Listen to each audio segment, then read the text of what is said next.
All right, thank you for joining us today. I'm Jonathan Denbach. I'm the Director of Marketing at TripSpark Technologies. So in the next few months, the public transit industry is set to see some major changes in the current funding landscape.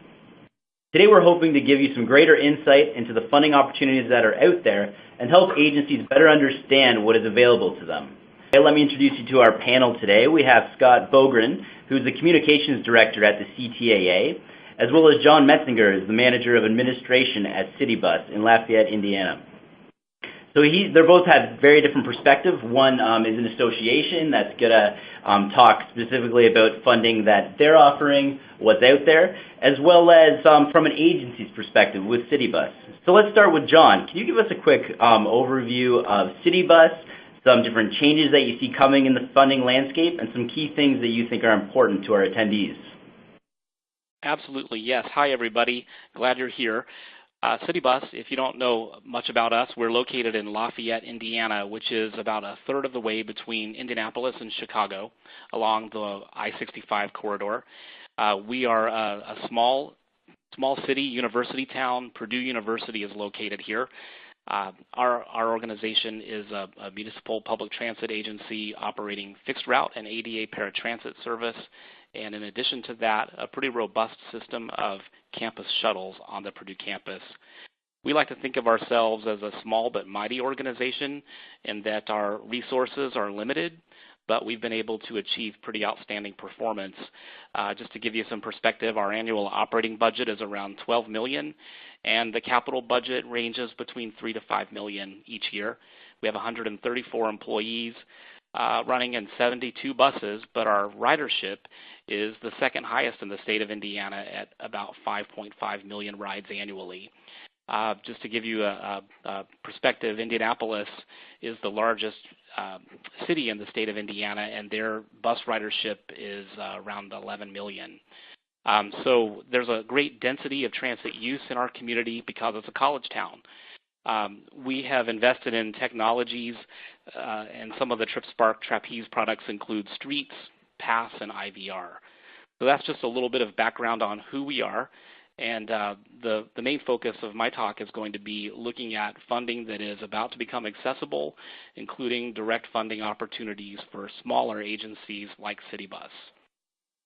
So first of all, in terms of looking at funding, for transit, we're dealing with the expiring of MAP 21. This is the current federal funding plan, which expires after continuation on May 31st. And most of us know that Congress needs to authorize a long-term strategy so that transit systems can adequately plan for the future.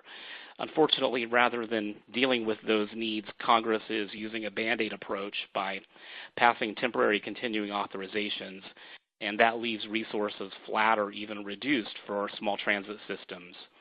So the lack of sufficient, reliable funding harms the backbone of our economy, which is our transportation infrastructure, roads, bridges, and public transportation.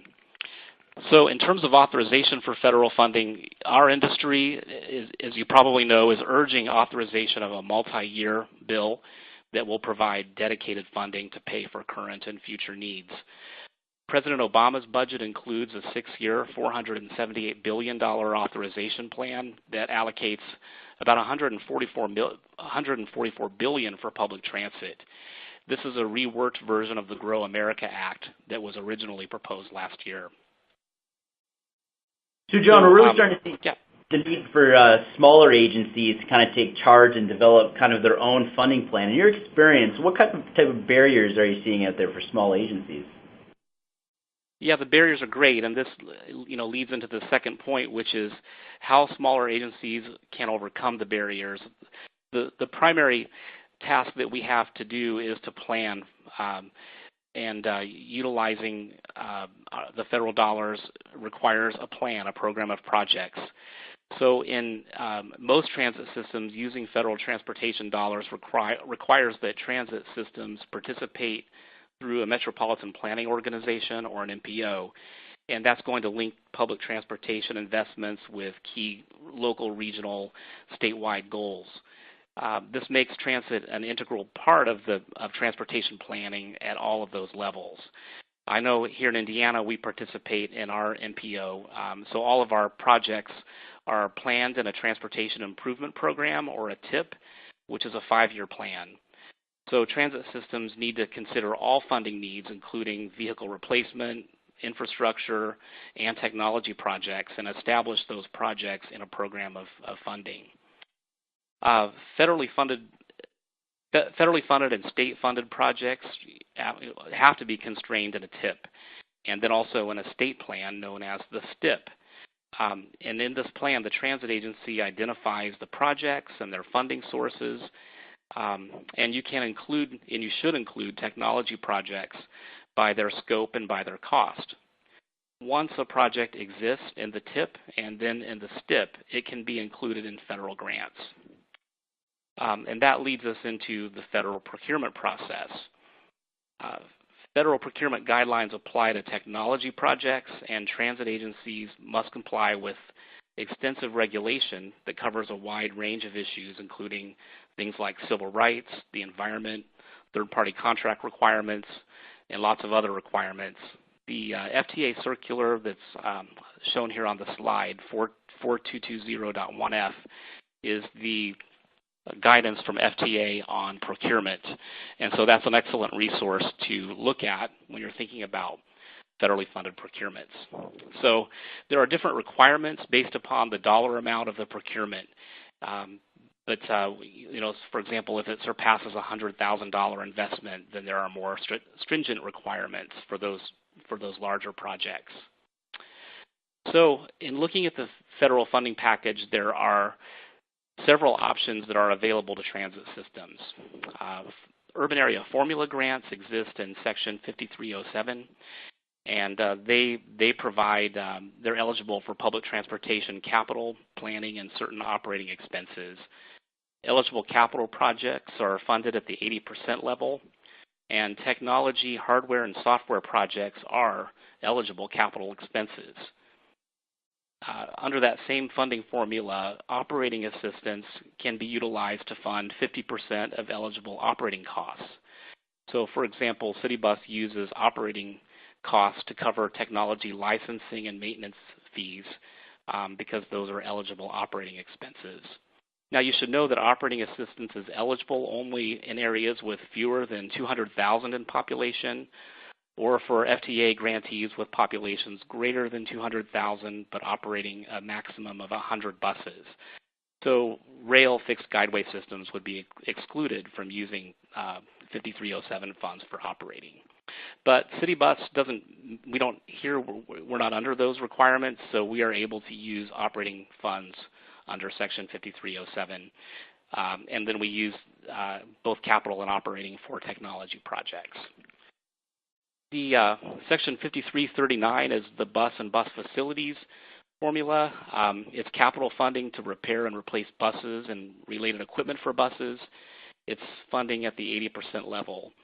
And FTA designates larger direct recipients and then allocates those funds to the state for distribution among smaller transit systems.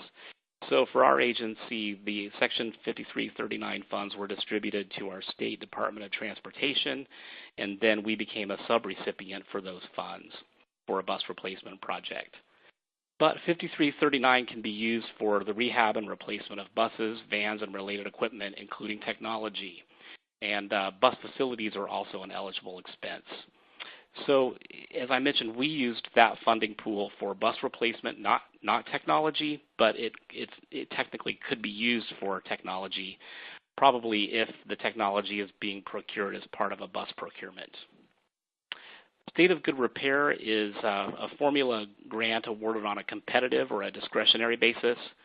It is 80% federal funding, and unfortunately, only rail transit or bus rapid transit operators are eligible.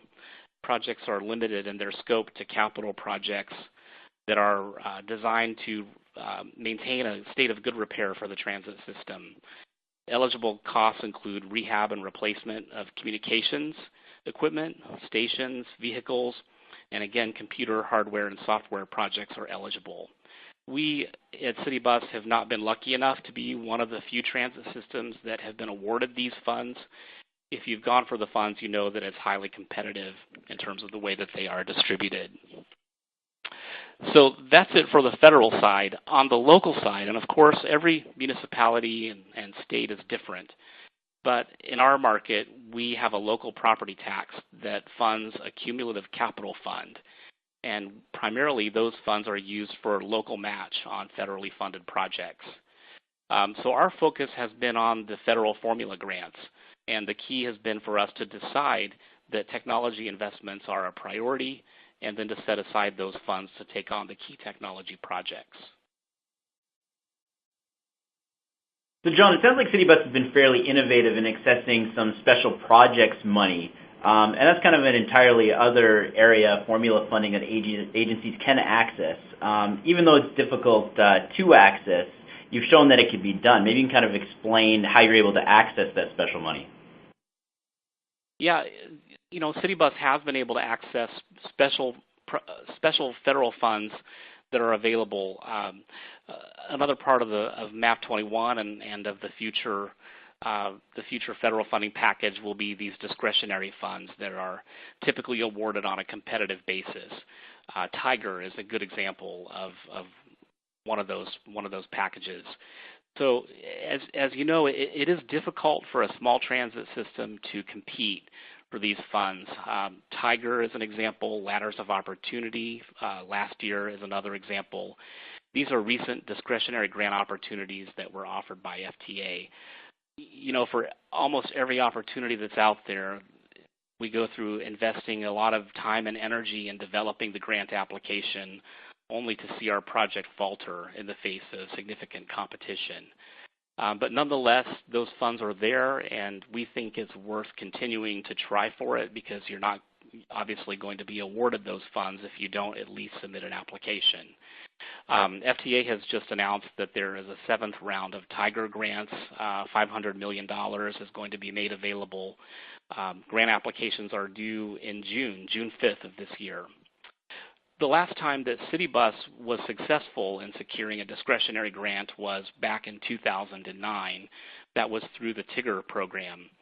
TIGR is an acronym that stands for Transit Investments in Greenhouse Gas Energy Reduction.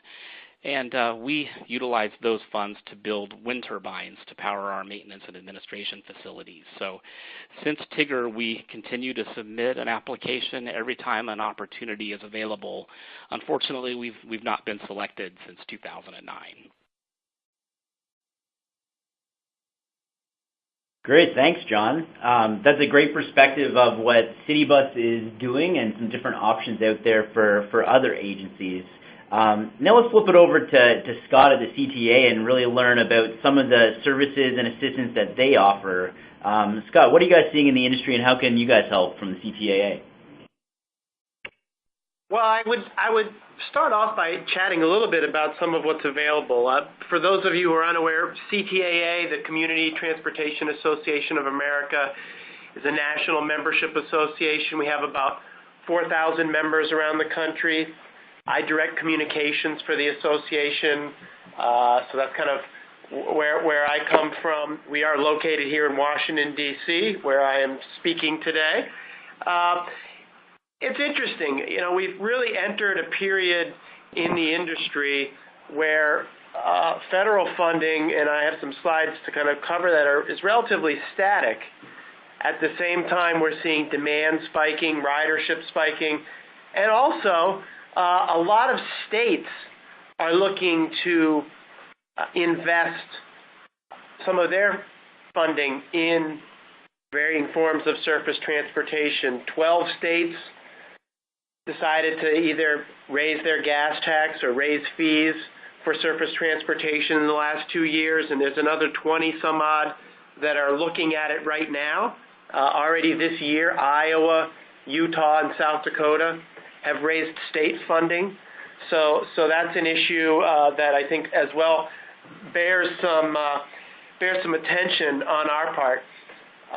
Really, we see at CTAA, what we do is part of what we do, and what I do a lot of is advocating on behalf of all sorts of community, rural, specialized, and small city transportation systems, bus systems. And we really see three key issues that I'm going to cover quickly here. First, there's just a need to invest in community and public transportation. Demand is up. As you all are well aware, those of you who are operators, all the costs, generally speaking, have risen. And we're operating on a gas tax that was set in 1993. Second, we need to really be clear with, both at the local, at the state, and at the federal level, about our role in public transportation as part of the nation's surface transportation infrastructure. And finally, I'll piggyback on a little bit about what John was talking about with the 5339 program and where we see significant shortfalls and really a looming crisis for a lot of our members and a lot of transit agencies on replacing their buses and maintaining their bus capital in a state of good repair. So let's go ahead. First of all, the first slide that I'm going to show here is just overall federal appropriations into through the FTA, and these are federal transit appropriations. And really what you see here is a demarcation point that coincides very much with September 30th, 2009, which happens to be when the last long-term 6-year bill expired, SAFE-T-LU. Since that point, the growth has slowed in the amount of investment from the federal government into transit, all the varying forms of transit. The question is why? Well, I think 2009, not coincidentally, is when earmarks, the ability for members of Congress to dictate project-level spending, went away. And losing earmarks makes it a lot more difficult to pass bills. And Congress, in and of itself, it seems more interested in scoring points on each other than actually getting things done. The 113th Congress, which is the one previous to the one that just sat in January, passed the fewest bills of a Congress since 1947. So some of those things are the reasons why we're having so many problems. I mentioned earlier that we're operating at gas tax levels that were set in 1993. That's the amount of money that goes into the Highway Trust Fund that funds all forms of surface transportation in the country. And this is really the critical issue. There is not enough money coming into the trust fund to continue services, both highway, bridge, and road services, along with transit services, at current levels. You'll see in this slide the difference and how expenditures are going in one direction and receipts in the other. As well, if you look at just overall gross domestic product investments into all forms of surface transportation, as an example, China invests 9% of its GDP in transportation infrastructure. Europe is right about 5%, and the United States is coming in at less than 2%. As I said earlier as well, ridership's up, whether it's rural systems, they're up 40% ridership since 2007. In systems like John's in Lafayette, 40 million more riders today around the country than in 2010. Overall ridership growing. So the factors we're dealing with here when we talk about funding issues are pretty clear. The federal government is not stepping up the way it had in the past. Demand is increasing. And this is kind of the horns of the issue we're dealing with here in Washington right now, is how to get past this.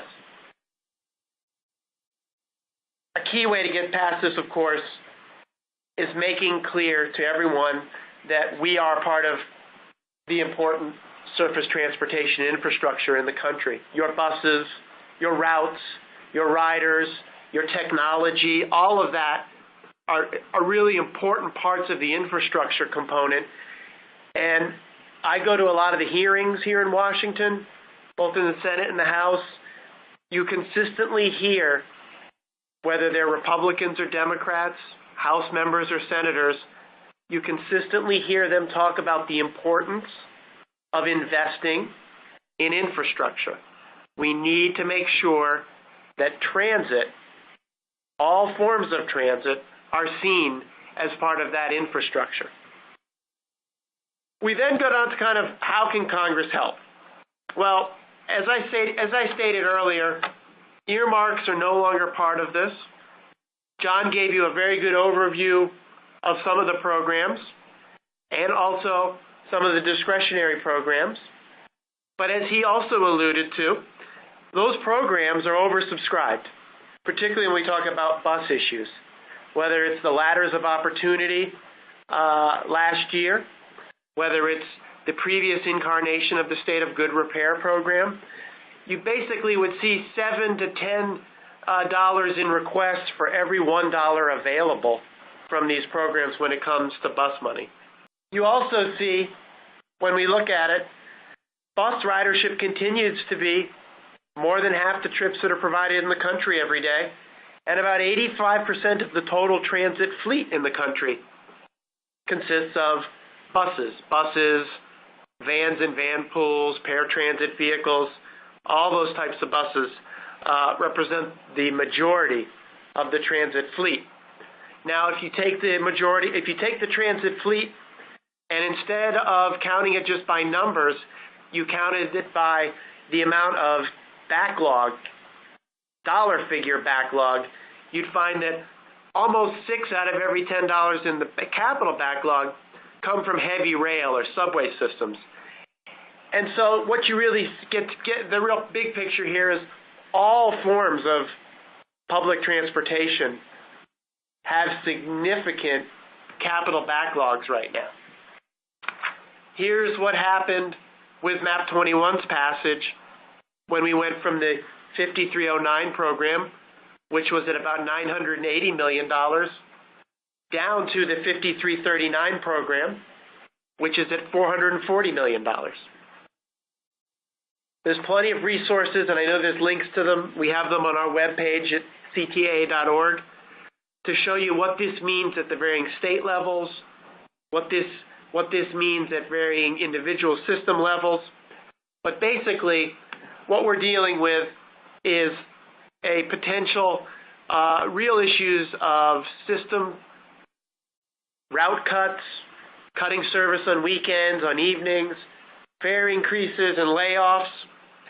We're also looking at real issues when it comes to safety and operating costs, which rise dramatically as rolling stock and capital fleets age.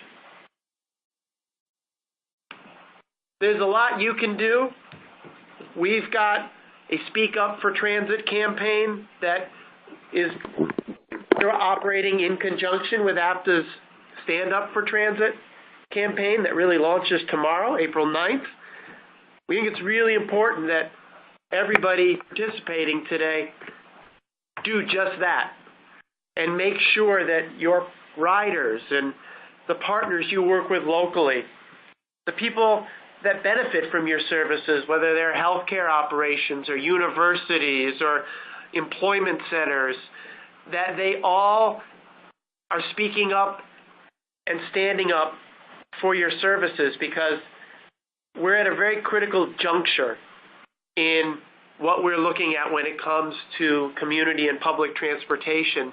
And without the kind of investment we need to see, it's going to be increasingly difficult to continue to match the service demands and the increases in demands that many of you are seeing without the equipment and the funding that's necessary to do that. So with that, I'll turn it back to Jonathan, because I know we're going to go through some questions now.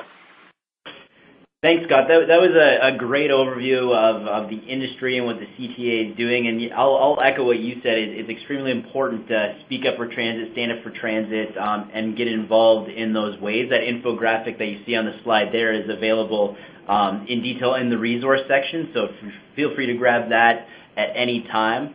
But yeah, we'll have a few questions here. Perhaps we'll turn it back to John quickly and just hear why he kind of believes technology is an essential piece of the funding budget. Yeah, thank you. And Scott, that was excellent. You did a good job of telling the story of what small operators are facing, especially with reductions in bus investment. But obviously, if you're like our agency, investing in rolling stock is the biggest issue that we face with capital projects.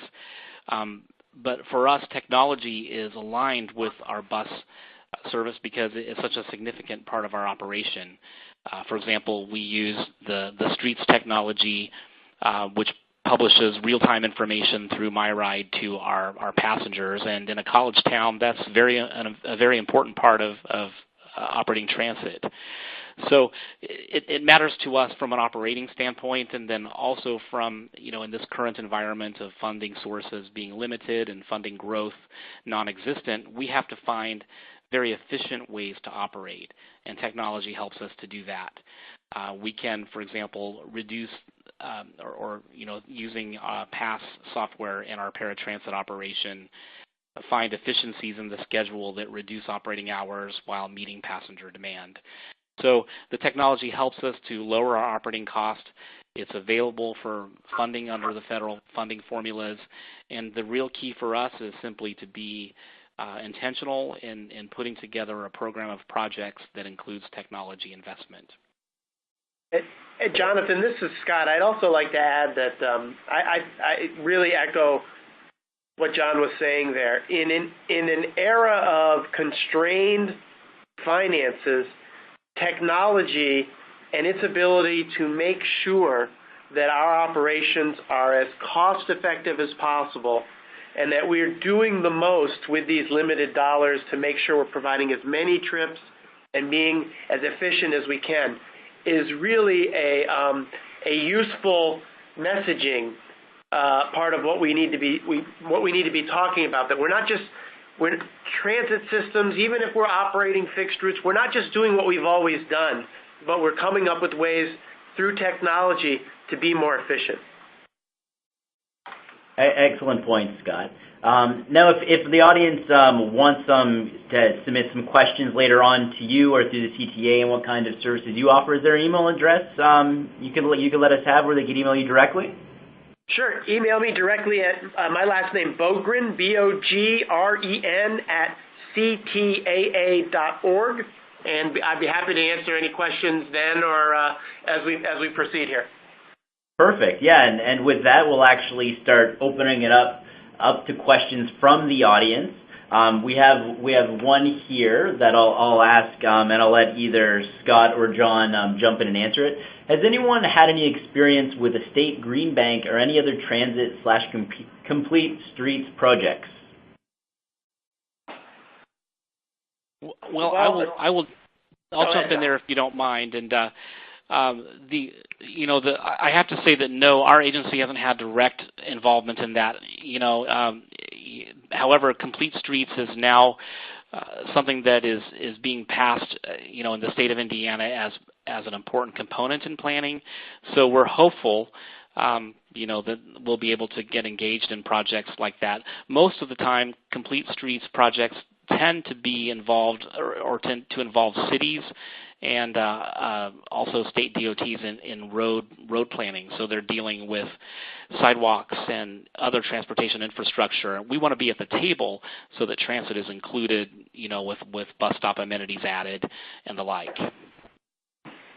And Jonathan, on that issue, a couple of thoughts. One, the idea of banks, whether they're infrastructure banks or is something that it comes up from time to time here in Washington when we're talking about policies. And one of my concerns is that things like Complete Streets, Bike Ped, things that can be that first mile, last mile for transit systems, and things that really augment and create that full network of surface transportation outside of an automobile that we all want to see. They're under real attack here in Washington right now. The idea, again, we're so constrained financially that anything that's not highways, bridges, and roads is being looked at, including transit. There are a couple of bills that have been introduced here in the last 2 weeks that take transit out of the trust fund. I don't believe those bills have the support to go very far, but it does show you that that mentality holds. And when it comes to things like complete streets, those are viewed as, here in D.C., as enhancements. And sometimes those enhancements don't work and are viewed as something that in this environment we shouldn't be spending money on. We don't agree with that. We're big supporters of that, and we will continue to be. The last thing I'd say from that question is, John talked about the planning and STIPs and TIPs and these kinds of things. That's really the place to get a lot of these complete street ideas in. And I would also point to the fact that CTA has a project here that focuses on inclusive planning and bringing in passengers, older Americans and older adults and people with disabilities, all as part of the planning process, so that that notion of complete streets is more recognizes more of what people actually want and brings them into that planning process.